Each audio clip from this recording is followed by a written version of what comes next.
el simbolismo de la Navidad, es claro que este es un evento maravilloso sobre el cual urge meditar profundamente.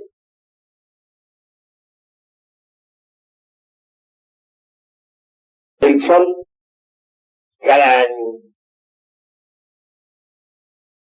realiza un viaje elíptico que comienza desde el 25 de diciembre en adelante.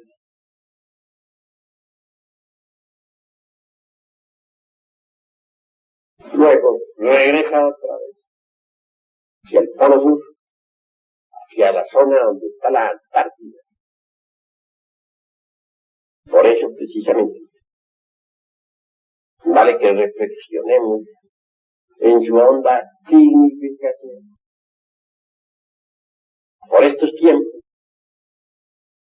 comienza el frío aquí en el norte,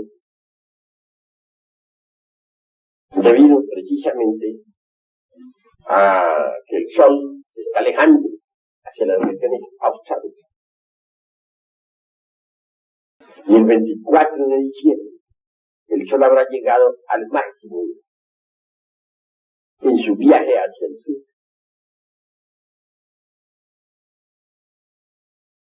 Si no fuera porque el sol avanza hacia el norte, desde el 25 de diciembre en adelante,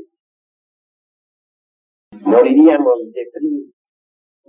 La tierra entera se convertiría en una mole de hielo y perecería realmente toda criatura, todo aquello que tenga vida. Así pues, bien vale la pena que reflexionemos en el acontecimiento de Navidad. El Cristo Sol debe avanzar para darnos su vida. Y en el equinoccio de la primavera se crucifica en la tierra. Entonces madura la uva y el trigo. Es precisamente en la primavera cuando debe el Señor pasar por su vida, pasión, muerte, para luego resucitar. La Semana Santa es en primavera. El sol físico no es más que un símbolo del sol espiritual, del Cristo Sol. Cuando los antiguos adoraban al sol, cuando le rendían culto, no se referían propiamente al sol físico, no. Se le rendía culto al sol espiritual, al sol de la medianoche, al Cristo Sol. Incuestionablemente es el Cristo Sol quien debe guiarnos en los mundos superiores de conciencia cósmica. Todo místico que aprende a funcionar fuera del cuerpo físico a voluntad es guiado por el sol de la medianoche, por el Cristo cósmico. Es necesario aprender a conocer los movimientos simbólicos del sol de la medianoche. Él es quien guía siempre al iniciado. Él es quien nos orienta. Él es quien nos indica lo que debemos y no debemos hacer.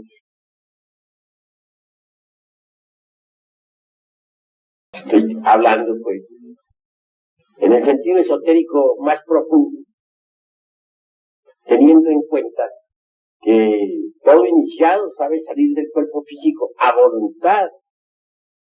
Que eso de no saber salir a voluntad, eso es propio de principiantes o gentes que hasta ahora están dando los primeros pasos en estos estudios.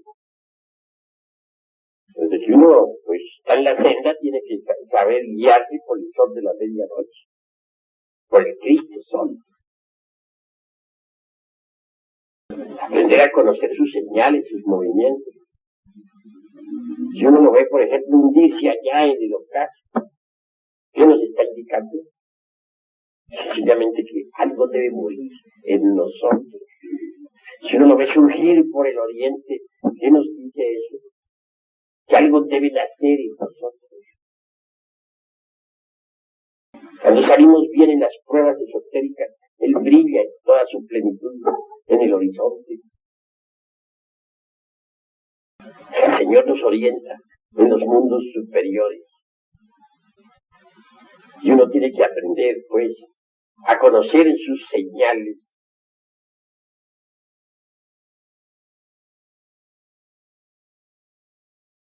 Dupuy y muchos otros han estudiado el maravilloso acontecimiento de Navidad. No hay duda, y eso lo reconoce Dupuy, de que todas las religiones de la antigüedad celebraron la Navidad. Así como el sol físico avanza hacia el norte para dar vida a toda la creación, así también el sol de la medianoche, el sol del Espíritu, el Cristo Sol, nos da vida si nosotros aprendemos a cumplir con sus mandamientos.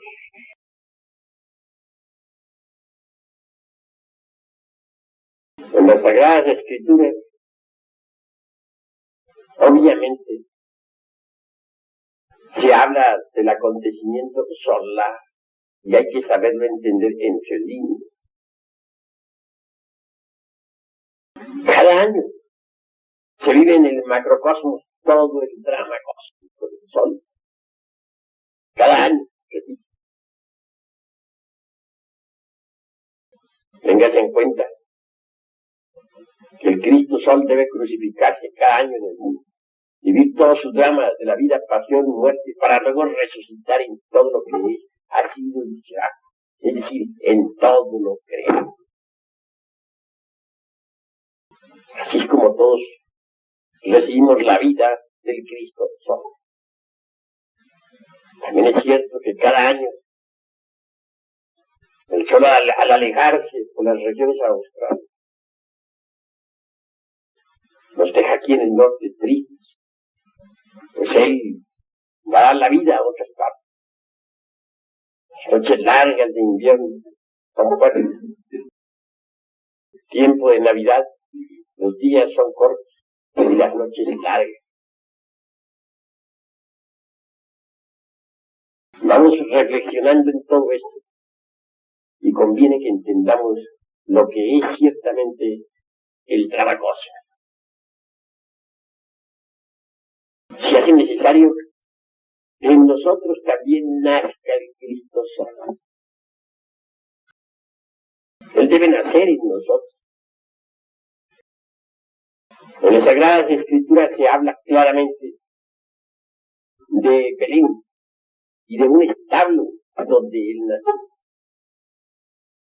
Ese establo de Belén está dentro de nosotros mismos, aquí y ahora. Precisamente en este establo interior moran los animales del deseo. Todos esos yoes pasionarios que cargamos en nuestras psiquis. Eso es ahora. Belén mismo es un nombre esotérico. En tiempos en que el gran Kabir Jesús vino al mundo, la aldea de Belén no existía. De manera que eso es completamente simbólico.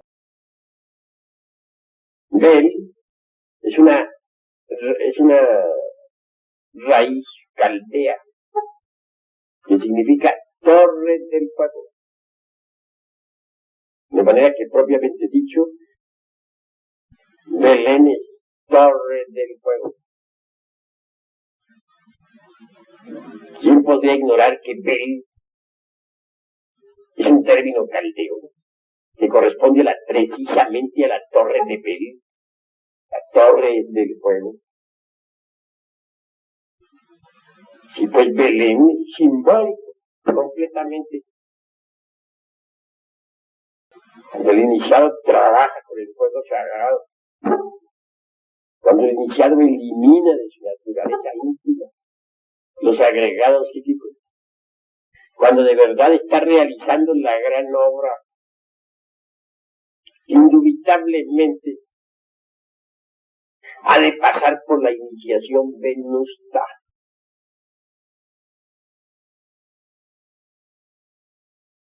El descenso del Cristo al corazón del hombre es un acontecimiento cósmico, humano, de gran trascendencia.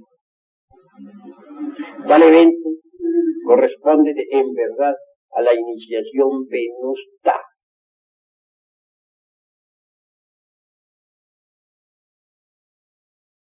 Desafortunadamente, no se ha entendido realmente lo que es el Cristo. Muchos suponen que el Cristo exclusivamente fue Jesús de Nazaret, y están equivocados. Jesús de Nazaret como hombre, o mejor dijéramos, Yeshua ben Pandirá, como hombre,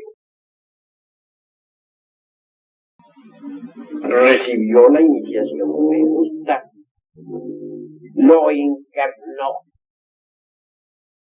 Mas él no es el único que haya recibido tal iniciación. Hermes Trismegisto, el 3 veces grande Dios Ibis de todos, también lo encarnó. Juan el Bautista, a quien muchos consideraban como el Cristo, el ungido, incuestionablemente recibió la iniciación venusta y lo encarnó.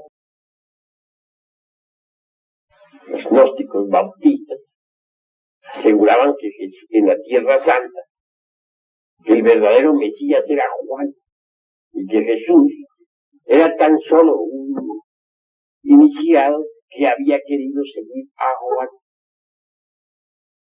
Habían por esos días disputas entre los bautistas y los gnósticos esenios y otros. Así pues que debemos entender al Cristo como es, no como una persona, no como un sujeto. El Cristo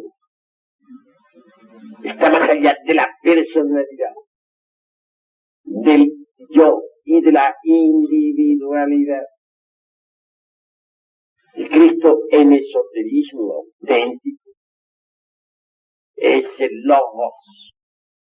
Logos solar, representado por el sol.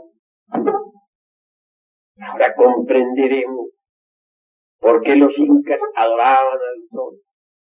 Los náhuatl le rendían culto al sol. Los mayas, lo mismo. Los egipcios, idénticamente, etc.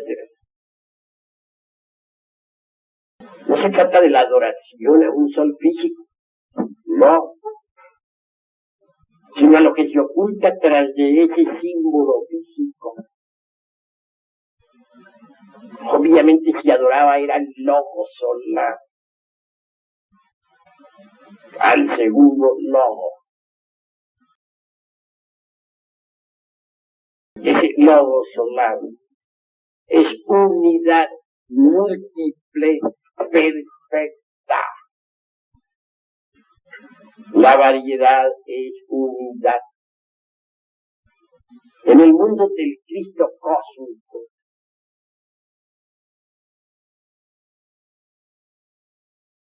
la individualidad separada no existe.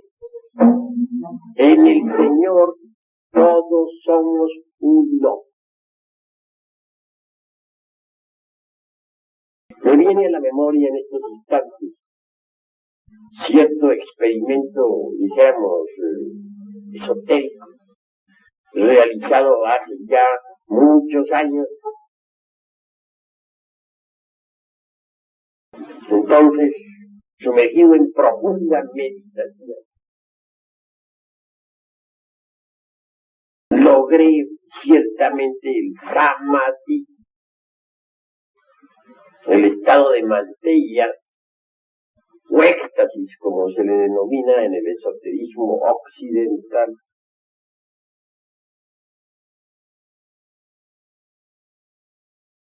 Deseaba yo por aquella época saber algo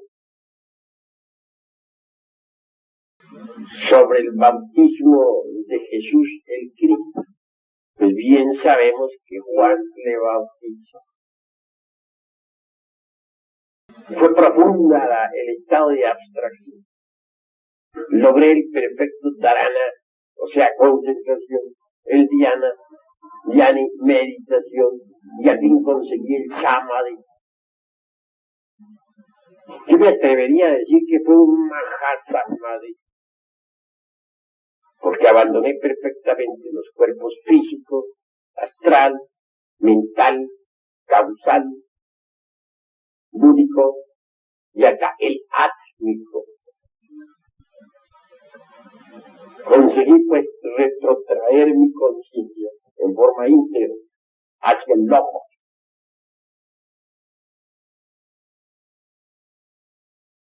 Sí, pues en ese estado logoico, como un dragón de sabiduría,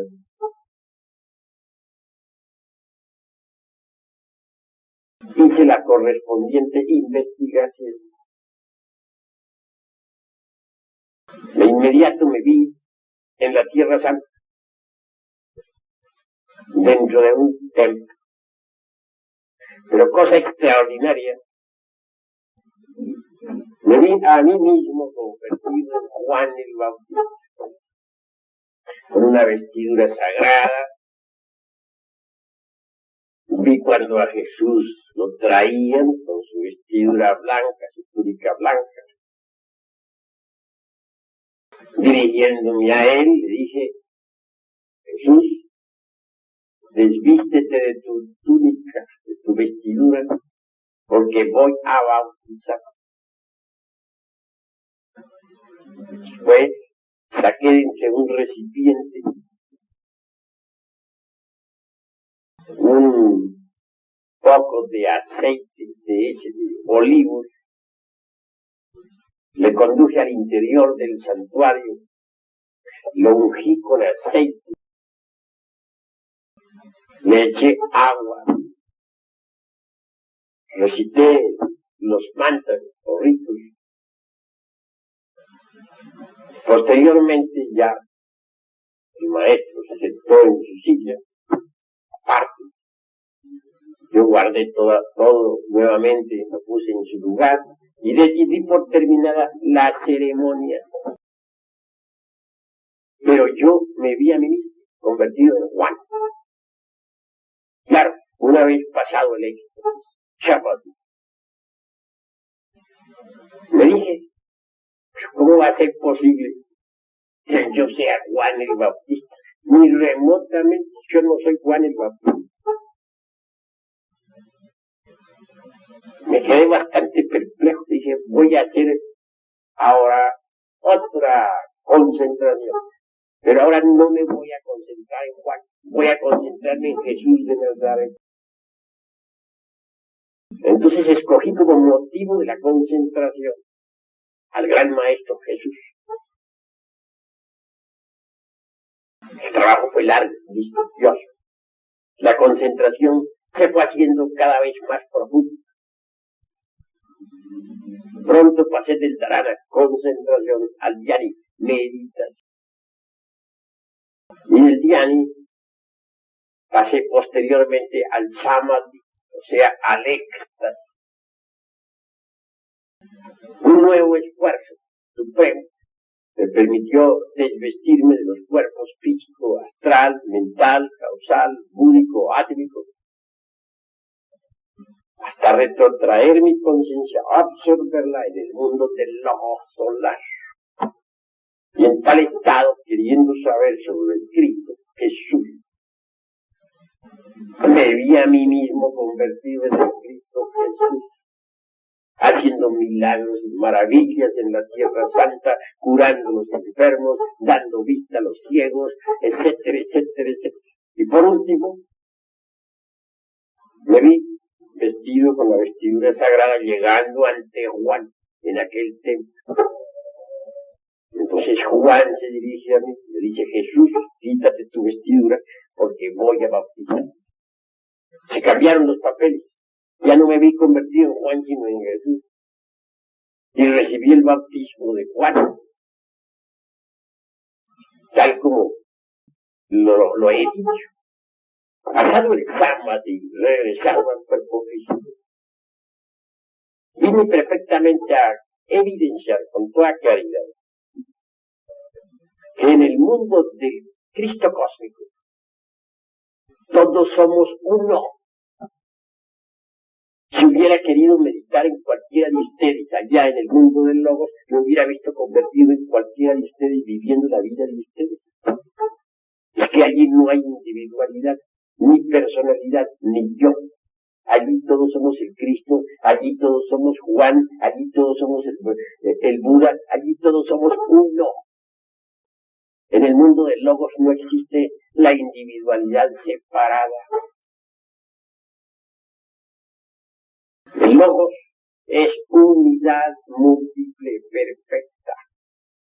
Es una energía que bulle y palpita en todo lo creado, que subyace en el fondo de todo átomo, de todo electrón, de todo protón, que se expresa vivamente a través de cualquier hombre que esté debidamente preparado. Bien, he hecho esta aclaración, síntesis, con el objeto de especificar mejor el acontecimiento de Belén. Cuando un hombre está debidamente preparado, pasa por la iniciación venusta, pero debe estar debidamente preparado, claro.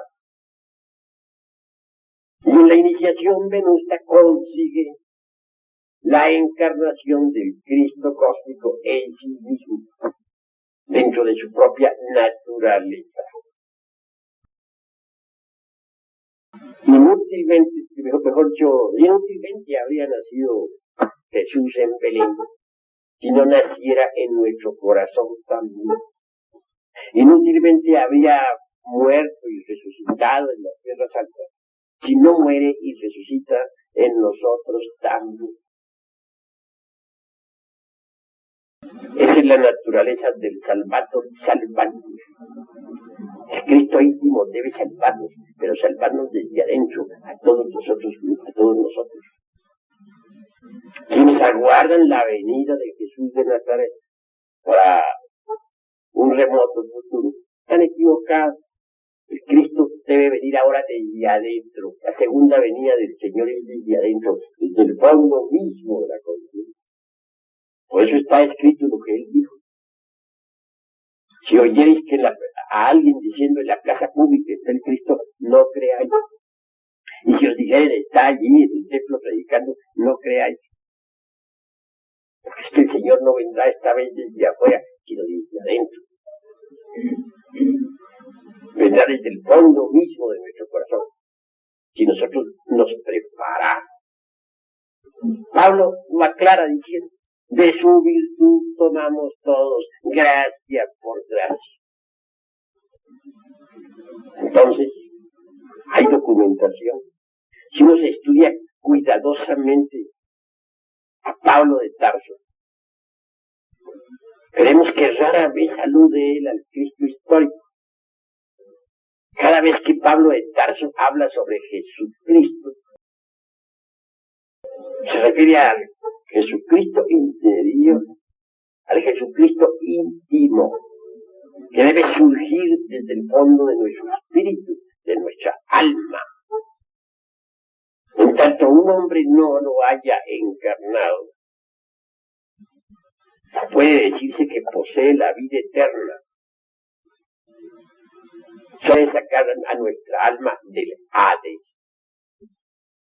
Solo Él puede verdaderamente darnos vida y dárnosla en abundancia. Sí, pues debemos ser menos dogmáticos y aprender a pensar en el Cristo íntimo. Eso es grandioso. Todo el simbolismo relacionado con el nacimiento de Jesús es alquimista y cabalista. Se dice que 3 reyes magos vinieron a adorarlo, guiados por un extraño. Ese pedazo no se podría entender francamente si no se supiera alquimia, porque es alquimista. ¿Cuál es esa estrella? ¿Cuáles son esos reyes magos? Yo les digo a ustedes que esa estrella no es otra que la del sello de Salomón.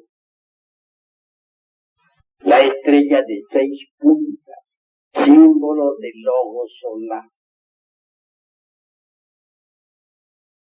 Obviamente el triángulo superior representa a qué,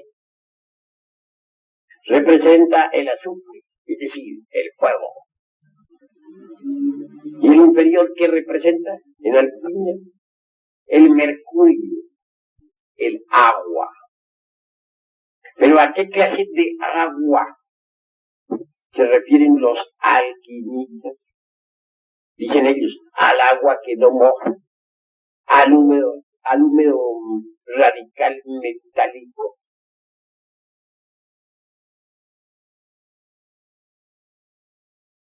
En otros términos, al exiohejari, al esperma sagrado. Indubitablemente mediante la transmutación de las secreciones sexuales se elabora esa agua extraordinaria. Las aguas puras de Amrita, el mercurio de la filosofía secreta. Bien vale la pena que nosotros meditemos en el sello de Salomón. Ahí tienen ustedes el triángulo superior, representación vívida del azufre, y el inferior, representación vívida del mercurio. Quiere decir que el fuego sagrado, el fuego del Espíritu Santo, debe en nosotros fecundar a la materia caótica para que surja la vida. Debe fecundar al mercurio de la filosofía secreta. Indubitablemente, resulta un poco difícil entender la cuestión de la estrella de Belén si no apelamos al sello de Salomón y a la alquimia. Repito, el mercurio es el alma metálica del esperma sagrado. El azufre es el fuego sagrado del Kundalini en el ser humano. Entendido eso, podemos aclarar algo más. Debe el azufre fecundar al mercurio. Que con el mercurio fecundado por el azufre, podemos fabricar los cuerpos existenciales superiores del ser. De manera que si no entendiéramos esto, no entenderíamos tampoco el sello de Salomón, ni la estrella pues que apareció a los reyes magos. Aquí tenemos para mejor explicación los 3 mercurios. Primero, esto es lo que los alquimistas denominan azogue bruto, o sea, el esperma sagrado propiamente dicho. Este segundo mercurio es precisamente el alma metálica del primero, mediante la transmutación del esperma, se convierte esta en energía. A esa energía sexual se le denomina alma metálica del esperma. Y la tercera es la más importante. Es precisamente el famoso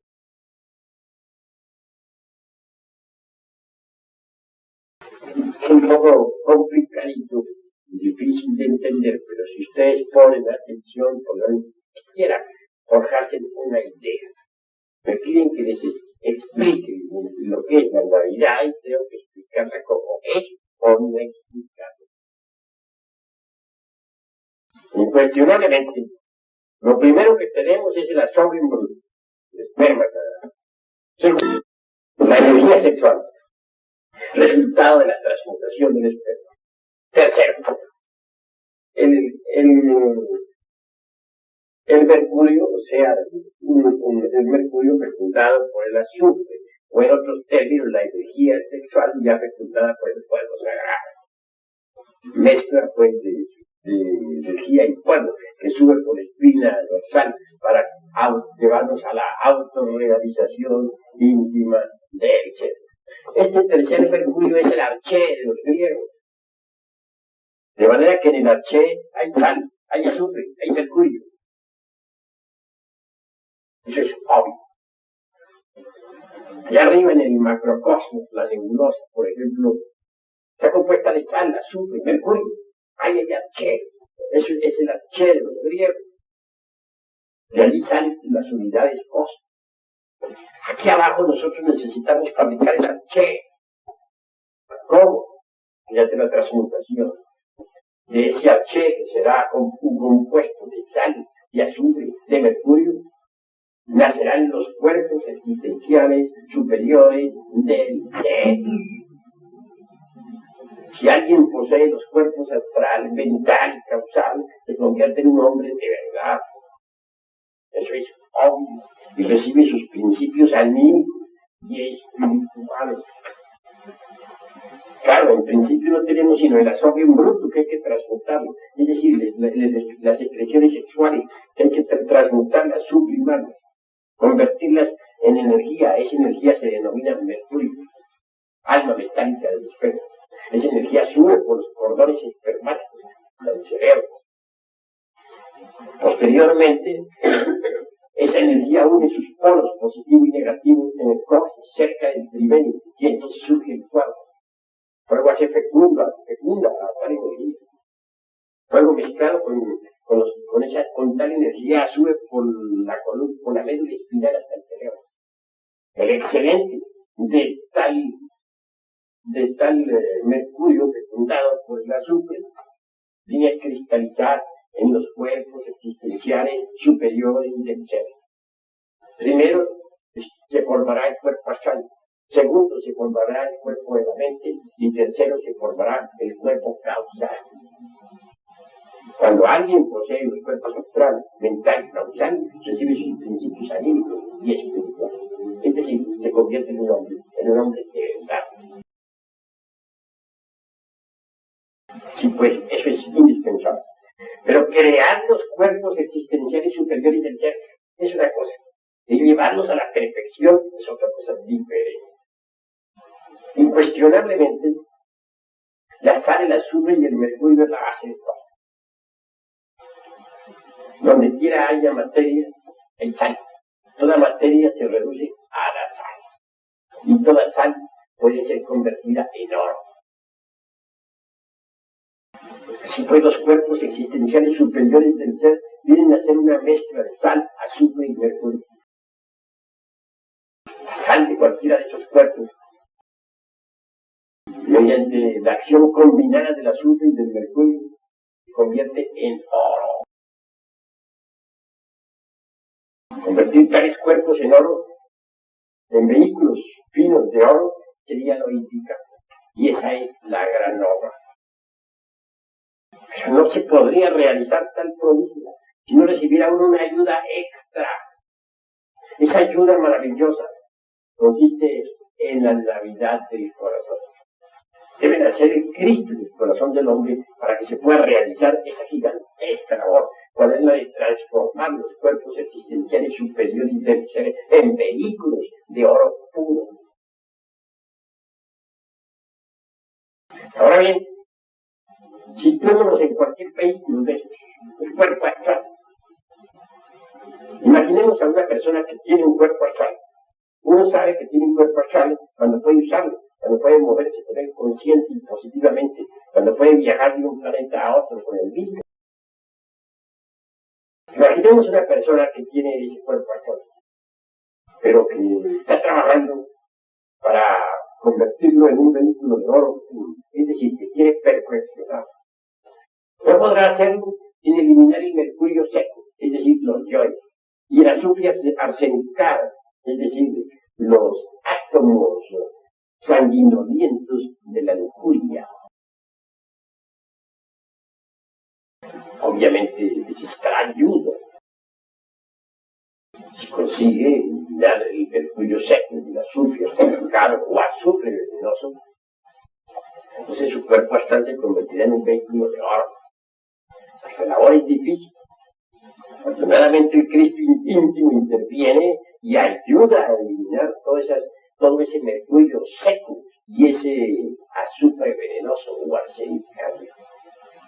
Y al fin, como resultado de su trabajo, el vehículo se convierte en un cuerpo de oro. Antes de convertirse el cuerpo astral en un vehículo de oro precioso,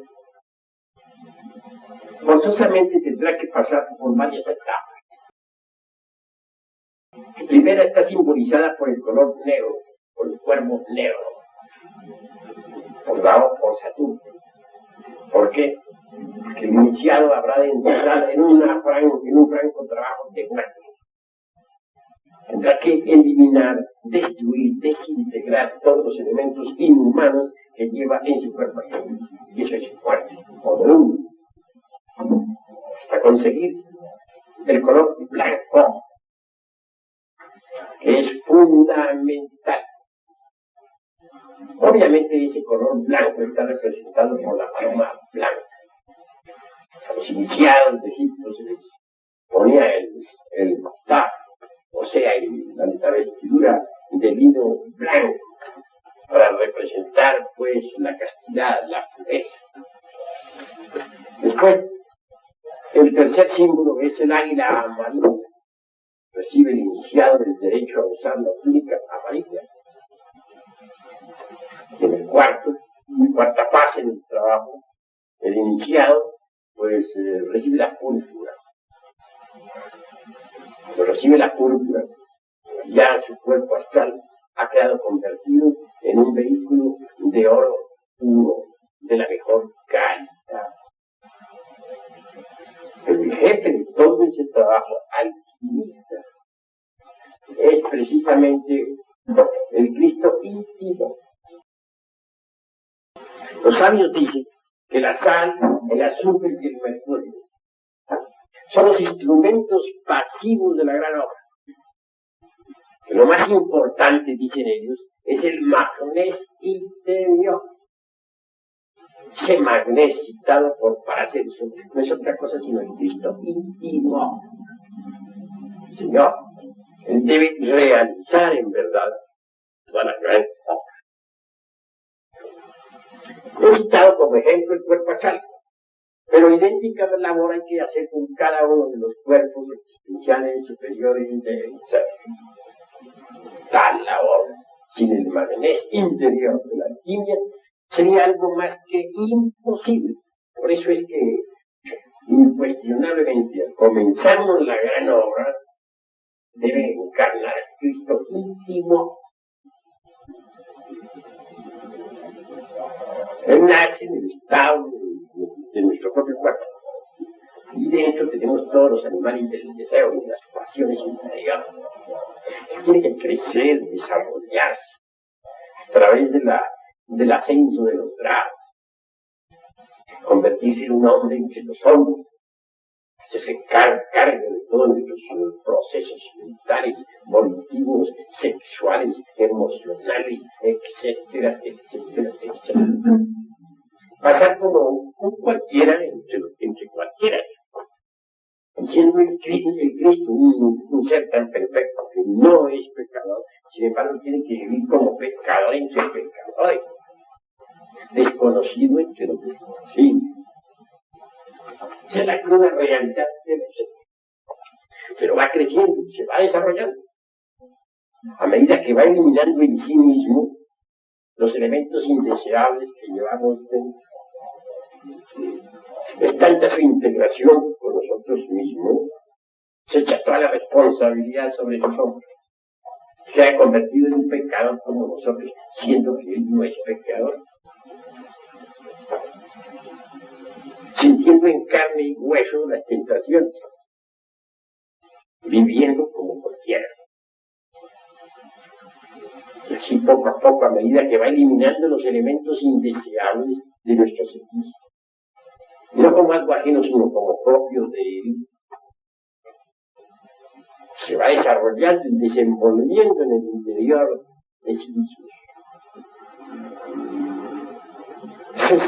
Eso es precisamente lo maravilloso.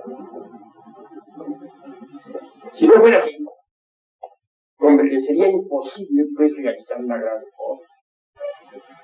Es el que tiene que eliminar todo ese mercurio seco y todo ese azufre venenoso para que los cuerpos existenciales y superiores del ser puedan convertirse en vehículos de oro fino, oro de la mejor calidad.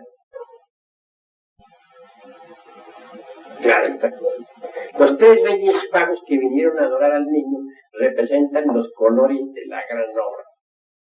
El primer color es el negro. Cuando estamos perfeccionando un cuerpo, repito, está simbolizado eso con el cuerpo negro de la muerte. Es la obra de Saturno, simbolizada por aquel rey mago de color negro. Entonces estamos pasando por una muerte, la muerte de todos nuestros deseos y pasiones, etcétera, etcétera, en el mundo astral. La paloma blanca sigue después.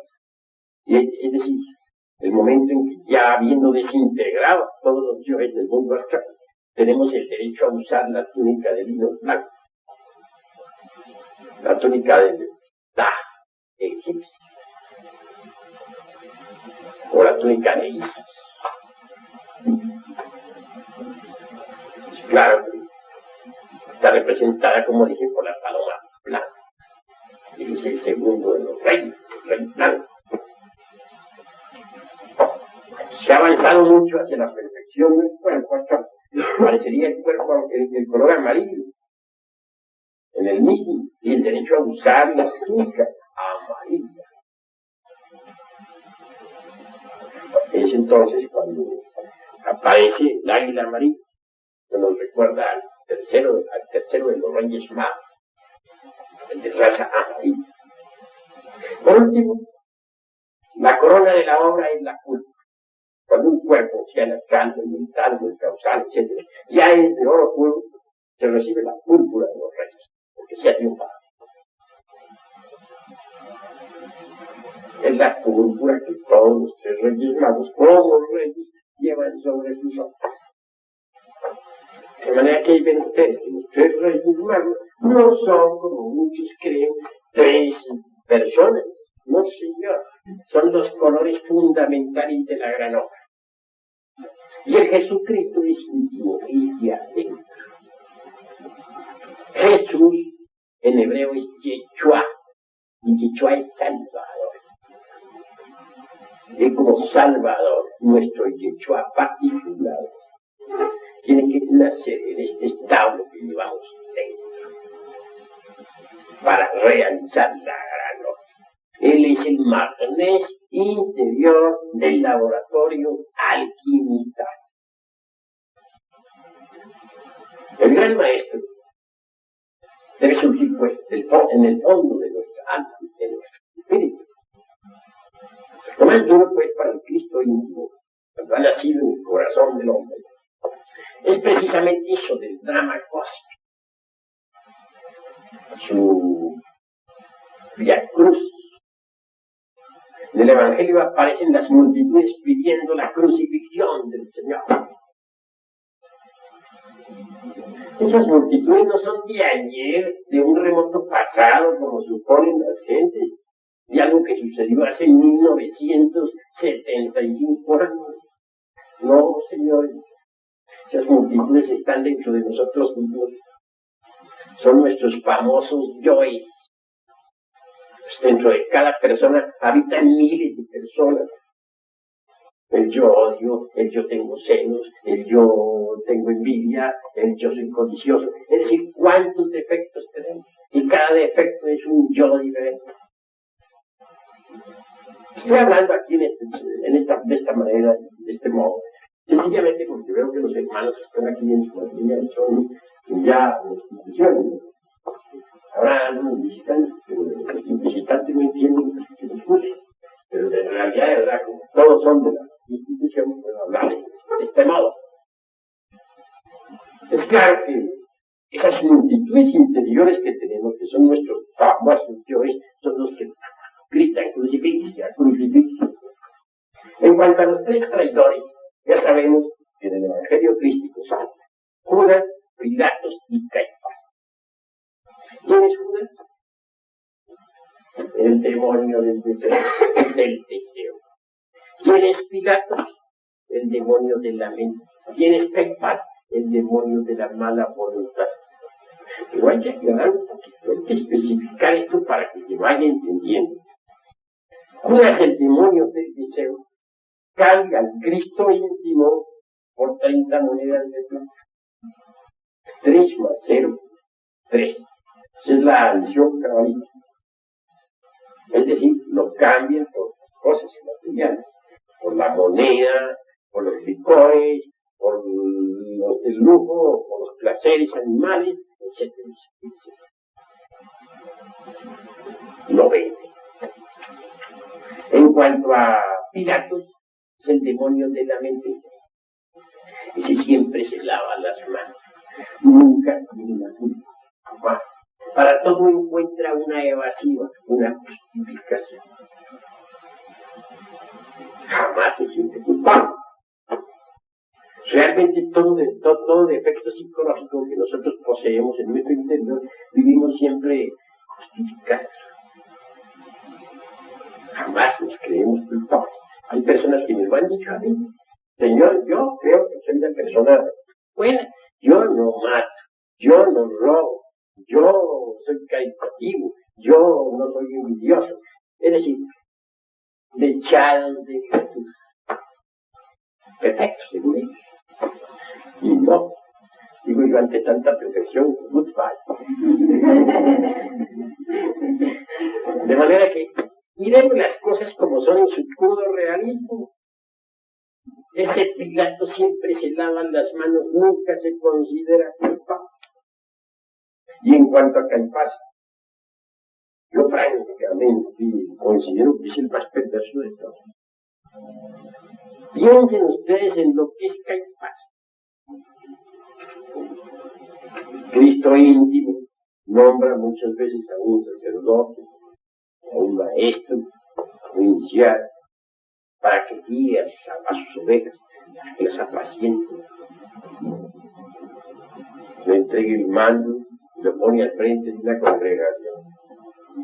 Y el tal sacerdote, el tal maestro, etcétera, o el iniciado, en vez de guiar a su pueblo sabiamente, vende los sacramentos, prostituye el altar, fornica con las devotas, etcétera, etcétera, etcétera. Conclusión, traiciona al Cristo. Eso hace Caifás. ¿Doloroso eso? Claro. Horrible, es una traición de lo más sucia que hay. Y no hay duda, son muchas las religiones que en el mundo se han prostituido. Son muchos los sacerdotes que han traicionado a Cristo. No me refiero a tal o cual secta, no. Todas las religiones del mundo. Inclusive, pues, grupos esotéricos dirigidos por verdaderos iniciados. sino estos iniciados muchas veces traidores, han traicionado al Cristo íntimo. Todo escrito lo hace, infinitamente todo. Caifás, pues, de lo más sucio que hay. Estos tres traidores llevan al Cristo íntimo, pues, juicio. Piensen por un momento al Cristo íntimo en el fondo de cada uno de ustedes, al dueño de todos sus procesos mentales y emocionales, luchando por salvando a cualquiera de ustedes, sufriendo horriblemente sus propios yoes de ustedes, protestando contra él, blasfemando, poniéndole la corona de espinas, azotándolo. Bueno, esa es la cruda realidad de los hechos, el drama cósmico vivido internamente. Al fin el Señor tiene íntimo su al Calvario de su obra.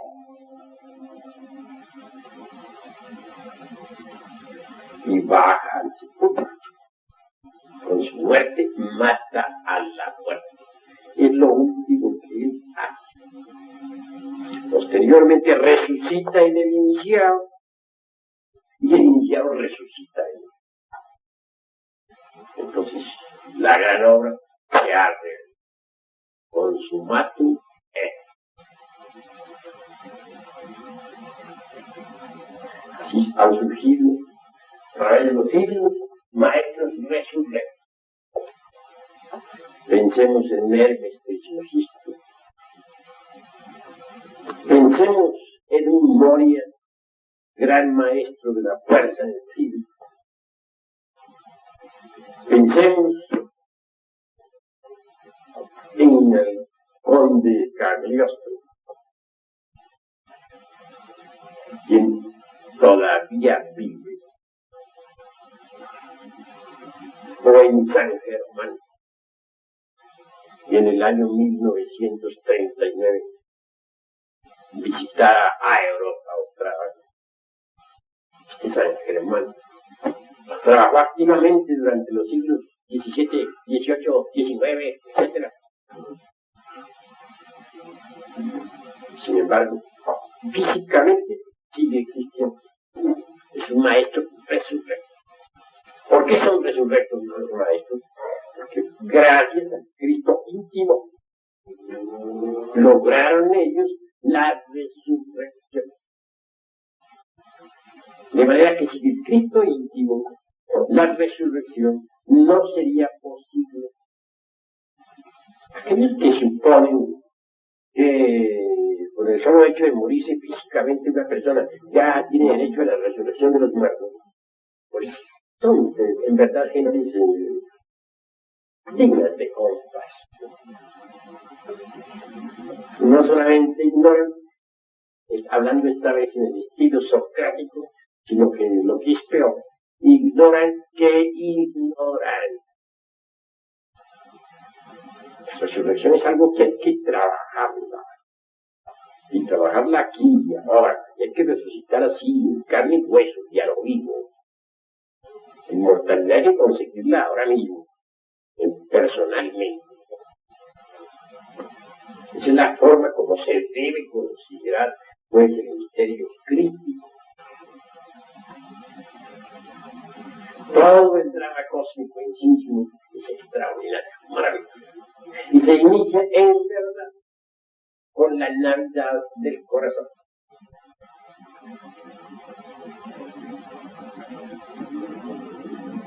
Lo que continúa después en relación con el drama formidable, que tiene que huir a Egipto, que Herodes manda matar a todos los niños y él tiene que huir.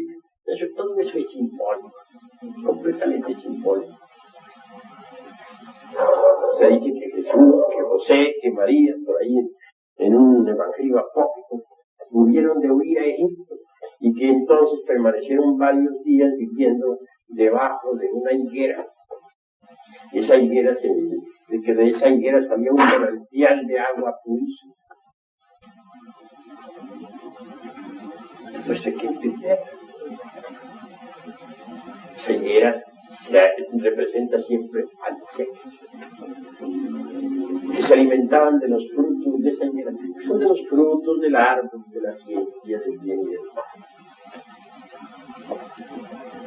El agua que corría purísima, que salía de esa higuera, es nada menos que el mercurio de la filosofía secreta. Hasta el degollamiento de los inocentes, mucho se ha escrito sobre eso. Nicolás Flamel dejó grabado, pues, en las puertas allá del cementerio del país, dramas, o digo, escenas sobre el degollamiento de los inocentes. ¿Pero qué es esto del degollamiento de los inocentes? Simbólico también y alquimista. Todo iniciado tiene que pasar por el degollamiento. ¿Pero qué es lo que tiene que degollar en uno el Cristo íntimo? Pues sencillamente deben degollar el ego, el yo, el sí mismo. Y la sangre esa que emana pues del degollamiento es el fuego. Es el fuego sagrado por el que tiene el iniciado que purificarse, limpiarse, blanquearse. Todo eso es esotérico en gran manera. Nada de eso se puede tomar a la letra muerta. Luego vienen los fenómenos milagrosos del gran maestro. Él caminaba sobre las aguas y sobre las aguas de la vida. Tiene que caminar siempre el Cristo. Abrir la vista de los que no ven, indicando las palabras, para que vean la luz. Abrirle los oídos a los que no quieren oír. Escuchen la palabra. Cuando el Señor ha crecido en el iniciado, tiene que tomar la palabra y explicarle a otros lo que es el camino. Limpiar a los leprosos. Todo el mundo está leproso. Todo el mundo, no hay nadie que no esté leproso. Esa lepra es el ego, el yo pluralizado. Esa es la epidemia que todo el mundo lleva dentro, la lepra de la cual debemos ser limpios. Todos están paralíticos, no caminan todavía por la senda de la autorrealización. Aquí el Hijo del Hombre debe, pues, sanar a los paralíticos para que se echen a andar rumbo hacia la montaña del ser. Hay que entender el Evangelio en una forma más íntima, más profunda. Eso no corresponde a un remoto pasado. Eso es para vivirlo dentro de nosotros mismos, aquí y ahora. Si nosotros vamos empezando a madurar un poquito, sabremos apreciar mejor el mensaje que el gran Caín Jesús trajo a la tierra. En todo caso, necesitamos pasar por 3 purificaciones a base de hierro y fuego. Los 3 clavos de la cruz significa eso. Y la palabra INRI dice demasiado. Sabemos que INRI esotéricamente es el fuego. Necesitamos pasar por las 3 purificaciones a base de hierro y fuego antes de conseguirla. De lo contrario, no sería posible lograr la resurrección. El que resucita se transforma radicalmente. Se convierte en un Dios hombre, en un hierophante de la talla de un Buda, o de un Hermes, o de un Quetzalcóatl, etc. Pero hay que hacer la gran obra. Realmente no se podría entender los 4 evangelios si uno no estudiara alquimia y cábala, porque son alquimistas y cabalistas. Eso es obvio. Los judíos tienen 3 libros sagrados. El primero es el cuerpo de la doctrina, es decir, la Biblia. El segundo es el alma de la doctrina, el Talmud, donde está pues el alma nacional judía. Y el tercero es el espíritu de la doctrina, el Zohar, donde está toda la cábala de los rabinos. La Biblia, el cuerpo de la doctrina, es el clave. Si queremos nosotros estudiar Biblia compaginando versículos, procedemos en forma ignorante, empírica y absurda. Prueba de eso es que todas las sectas muertas que se han nutrido hasta la fecha actual con la Biblia interpretada en forma empírica no han podido ponerse de acuerdo. Si existen miles de sectas basadas en la Biblia, quiere decir que ninguno la ha comprendido. Las claves para la interpretación del primer texto. Solo en el tercer libro, que es en el del Zohar, escrito por Simeón Pedro, el gran rabino iluminado, hallamos las claves para interpretar la. Entonces es necesario abrir pues el Zohar. Queremos saber algo sobre el Cristo, sobre el Hijo del Hombre, debemos estudiar el árbol de la vida. ¿Cómo podríamos saber algo sobre el Hijo del Hombre si no estudiamos el árbol de la vida en el Zohar? ¿Es posible?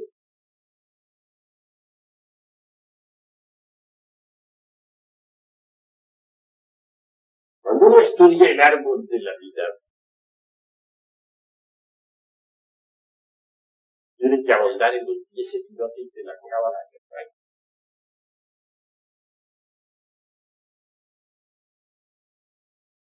Esta vez voy a hablar yo de los 10 epilotes. No de arriba hacia abajo, sino al contrario, de abajo para arriba. Como me decía en cierta ocasión a mí el conde San Germán. Ahora nos toca a nosotros, en estos tiempos, trabajar de abajo. Es verdad, uno quiere hablar de medio porque la humanidad está demasiado materializada. De manera que voy a empezar a hablarles a ustedes sobre el árbol de la vida desde abajo para arriba. No de arriba para abajo. El primer sefirote pues es Malkut. Pero este Malkut, propiamente dicho, es el mundo físico este en el que nosotros vivimos, el mundo tridimensional de los espíritus.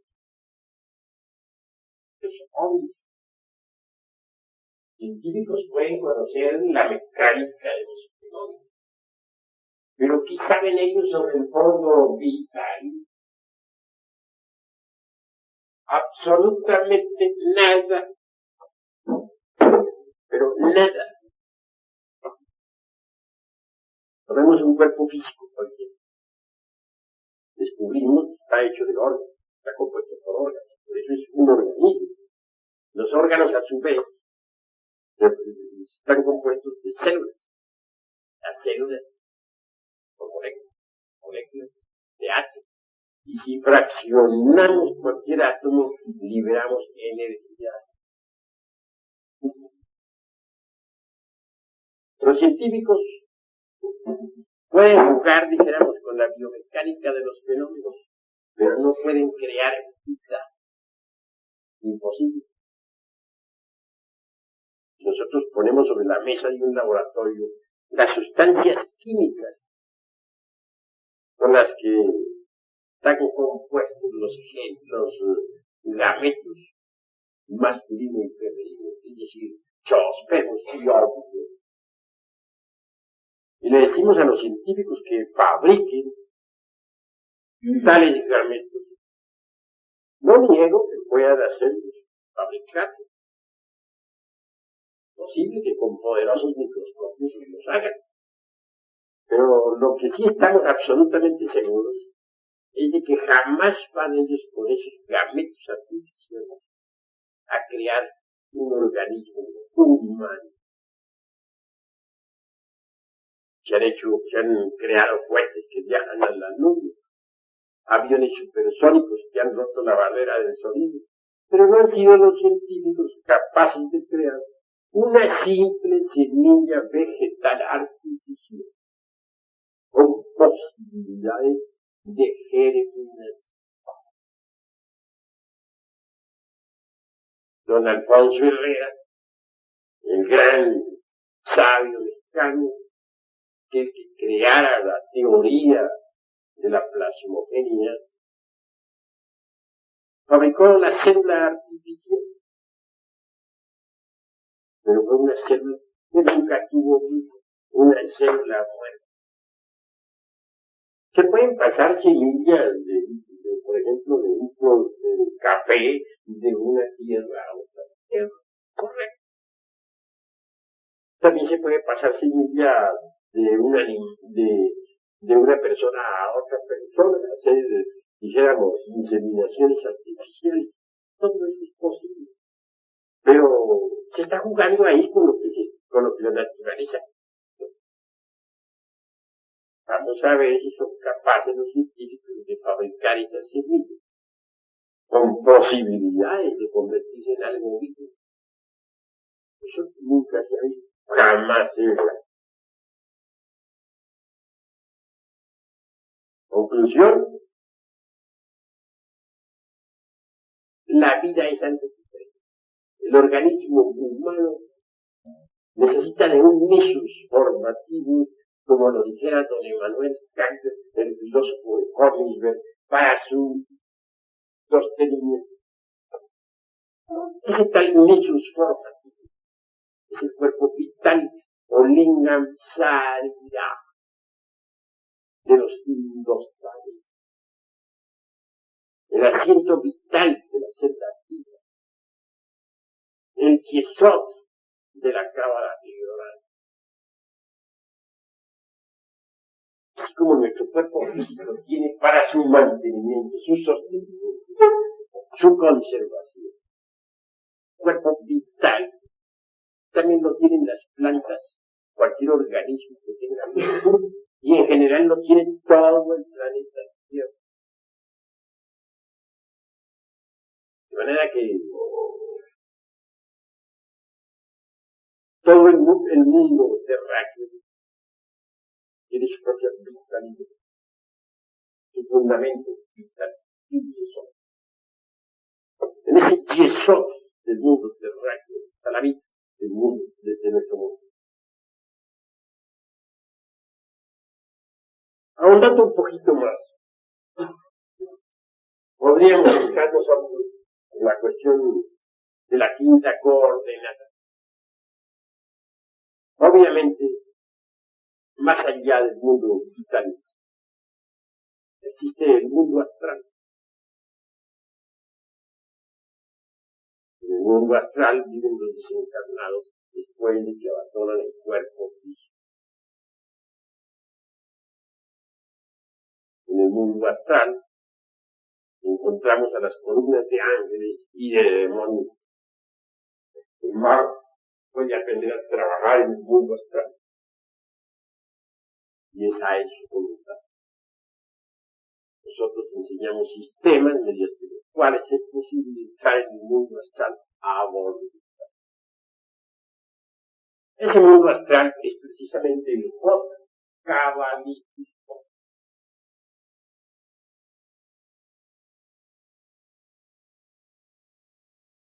Más allá del mundo astral, encontramos el mundo de la mente cósmica. El famoso Netzach de los hebreos.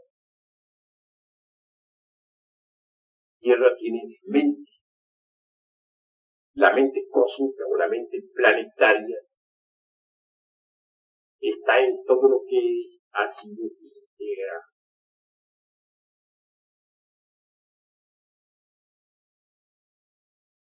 Nuestra propia mente es una fracción de la mente planetaria. Eso es todo.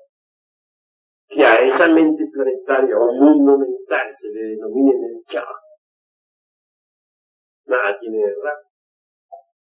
Cuestión de nombre. Pero el mundo de la mente ha sido ampliamente estudiado por todas las escuelas de regeneración.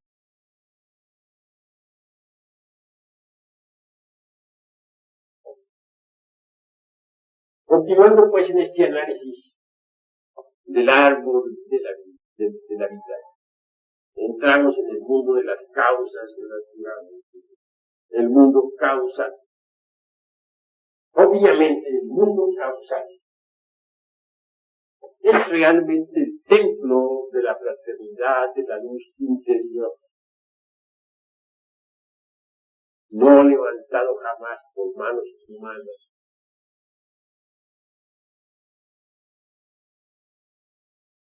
En el mundo causal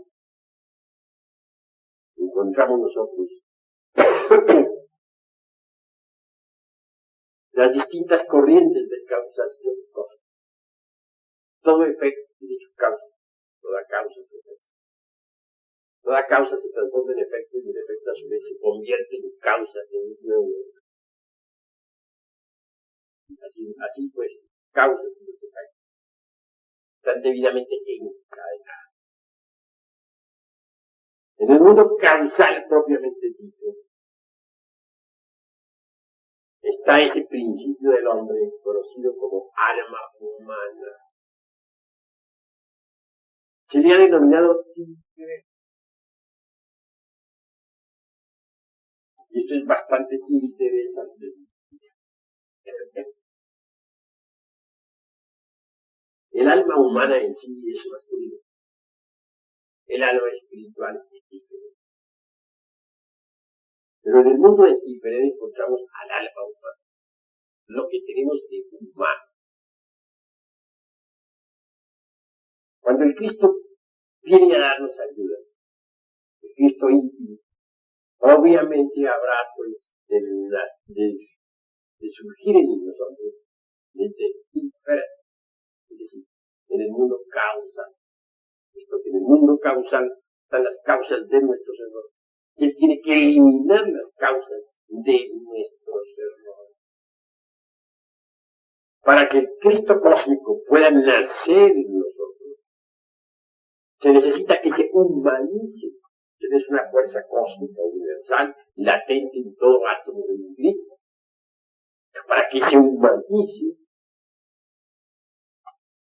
habrá de penetrar en el vientre de la divina madre Kundalini.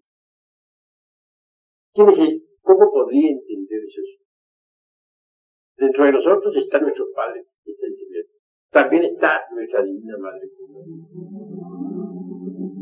Es desdoblarse, pues, del eterno masculino divino y en el eterno femenino surge la madre divina. Ella recibe en su vientre al logos, cuando él desciende de su elevada y nace de ella. Por eso es que se dice de ella que es virgen antes del parto, en el parto, y es de ella que debe nacer ese niño, Jesús, ese Jesucristo. O Yeshua particular ya de venir a San Pablo. Surge pues en el alma. Cuando alguien recibe la iniciación de Tiferet, él viene pues a expresarse en el alma humana, en el mundo causal. Surge de hecho desde allí para poder eliminar las causas de los errores radicales.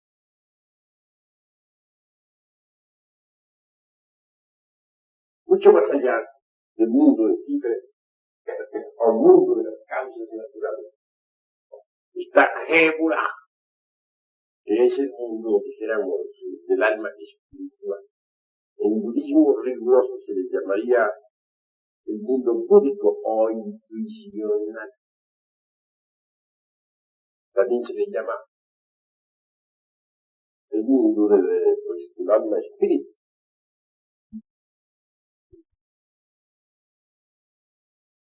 ¿Qué es pues el budismo?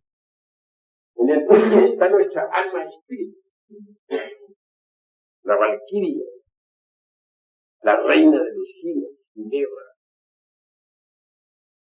y la que a Lanzarote descansara el vino entre las copas delicias de Sucra y de Man.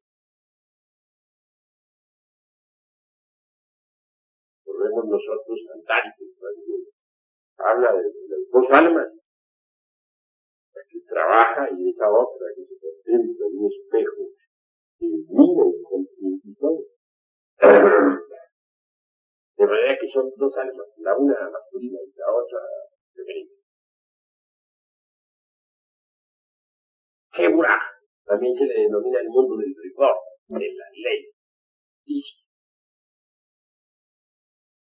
Mucho más allá de ese sépilo, encontramos pues al séptimo de los sépilos,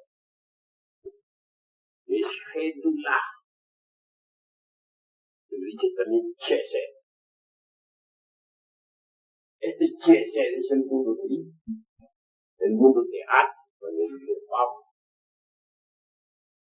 El testamento de la sabiduría antigua dice: antes de que la falsa aurora apareciera sobre la tierra, aquellos que sobrevivieron al huracán de la tormenta alabaron al íntimo, y a ellos se les aparecieron los heraldos de la aurora.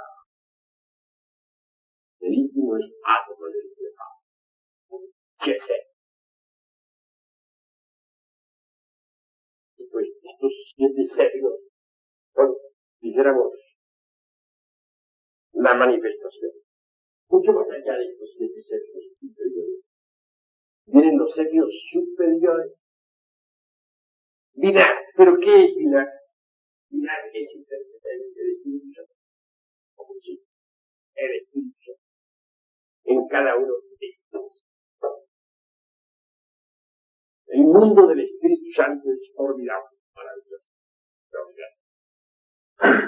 Y más allá del mundo del Espíritu Santo está el mundo del Chomá, o sea, el mundo del Logo, del Cristo cósmico. Y muchísimo más allá está el mundo del Keto, o sea, el mundo del anciano, nuestro Padre que es secreto. Cada uno de nosotros tiene su Padre particular, individual. Hay tantos padres en el cielo cuanto gentes en la tierra, y aún más. Cada uno de nosotros tiene eso. Obviamente, nadie será capaz de ver al Padre, de platicar cara a cara sin morir. Es decir, primero tiene que morir el ego, no el cuerpo, sino el ego, para tener luego la dicha de ver al Padre y de platicar con Él frente a Él. De lo contrario, no sería. O por lo menos que si no ha alcanzado todavía el inicial a morir totalmente, por lo menos que ya muerto si quiere un 90% para poder tener la dicha de ver al Padre y de platicar con Él cara a cara, personalmente. Él es la bondad, la libertad, lo oculto de lo oculto, la misericordia de las misericordias. Y pues, este es el árbol de la vida, los 10 epilotes de la cábala hebraica. El Hijo del Hombre está en el sefirot de Nífera. Ahí es donde está el Hijo. Y miramos al diferente, vemos que es el quinto de los sefirotes. Es decir, está entre la mitad de los sefirotes de arriba y de los de abajo. Él tiene, como Hijo del Hombre, que en el alma humana tendrá que estarse. Y tendrá que reunir a los sefirotes de abajo y a los de arriba. Llegar los infinitos para transformarse realmente en el Adán campeón. Es decir, en el Adán celeste, en el Adán solar. Cuando eso se haga, estaremos convertidos en dioses terriblemente divinos, más allá. Pero sin el Cristo, que viene a manifestarse en diferente, no sería posible llegar a tan tremenda santidad.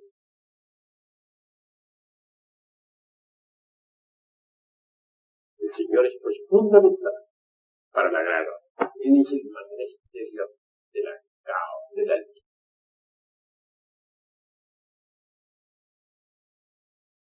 Comprendiendo pues el árbol de la vida, sabemos lo que es también el Hijo de Dios, tal como figura en la vida. Pero no podríamos saber qué es el Hijo del Hombre si nosotros no estudiamos el árbol de la vida en el Zohar. Por ejemplo, se habla en las Sagradas Escrituras por ahí, parece que no recuerdo exactamente qué punto, del Hijo del Hombre, de aquel que negare el Hijo del Hombre. Ese es anticristo.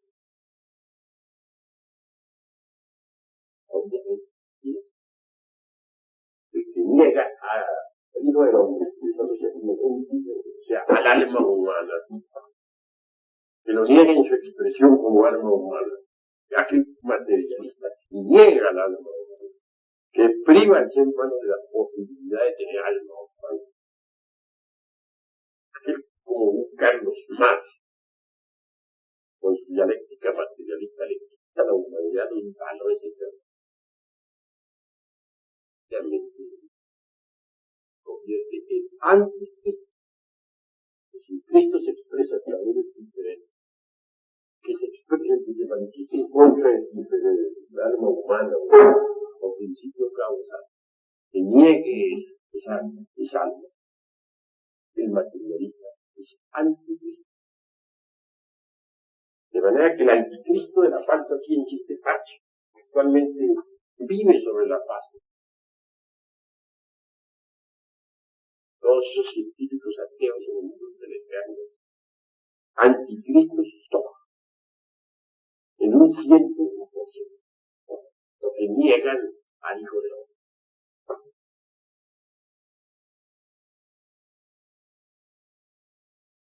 Reflexionemos en todas las cuestiones, queridos hermanos, para que vayamos entendiendo lo que es el Cristo íntimo y la Navidad del corazón.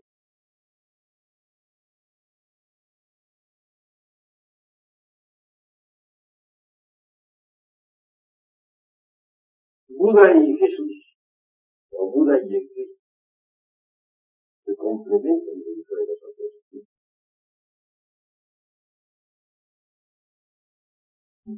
Narraba yo a ustedes alguna vez un caso ilusorio. Una vez, y por ahí, dentro de un templo budista, en el Japón, hablé algo ante la congregación sobre el Cristo. Se produjo naturalmente un rumor de todos los monjes. Estaba yo en pleno monasterio budista. De hecho, los monjes se dirigieron a un maestro. Me contaron que un hombre estaba hablando a favor de Cristo. Esperaba que aquel monje viniera furias o ocupado. No, pero afortunadamente nada sucedió. Me dijo, ¿cómo es que usted aquí en un periodista habla por un Cristo? Le respondo, por el profundo respeto que esta congregación merece. Me permito decirles que el Cristo y el Buda se complementan. Pues entonces, bien, por asombro, que aquel maestro asistió así y dijo, así es, Cristo y Buda se complementan. Lo afirmó ante todos los monjes. Luego me habló con un koan para darme a entender que el Cristo y el Buda son dos factores íntimos que nos llevan en su interior. Quiso traer un hilo en el cual me ligó primero el dedo pulgar derecho, después el dedo pulgar izquierdo. No entendí el koan. Estoy acostumbrado a la dialéctica de la quiso decirme con eso. El Cristo y el Buda están ligados dentro de nosotros mismos. Son dos aspectos de nuestro mismo. Y esto se lo puedo a ustedes explicar, mejor dicho, explicar a la luz, precisamente del árbol de la vida. El Buda, naturalmente, viene siendo, está formado por estos dos principios. El Buda. Chesen y Gemurah. En lenguaje rigurosamente filosófico, diríamos, Atma. Es el Buda o Buda interior. Y en cuanto al Cristo, veámoslo aquí Choma. El Cristo, de manera que el Cristo, a través del linaje, que es el sexo, viene a quedar conectado con el Buda, que es Chesen, Gemurah. Partes de nuestro propio ser, Cristo y Buda. Entonces, el porvenir esotérico religioso de la humanidad en el mañana tendrá indudablemente lo mejor del esoterismo budista, y lo mejor del esoterismo budista.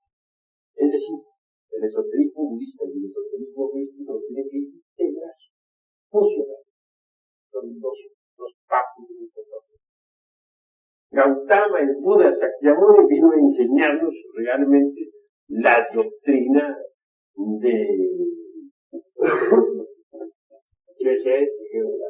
la doctrina del íntimo, la doctrina del Buda interior. Y en cuanto al Yechua de infantilidad, vino a enseñarnos la doctrina del Cristo. Chomá es el Cristo. Vino a enseñarnos la doctrina del alma humana, la doctrina del Cristo, la doctrina del Cristo íntimo. La doctrina del Cristo íntimo. Gautama nos trajo la doctrina del Buda íntimo y Jesús de Nazaret nos trajo la doctrina del Cristo íntimo. Cada uno de ellos nos trajo algún mensaje de nuestro propio. Pues Cristo y Buda se complementan. También.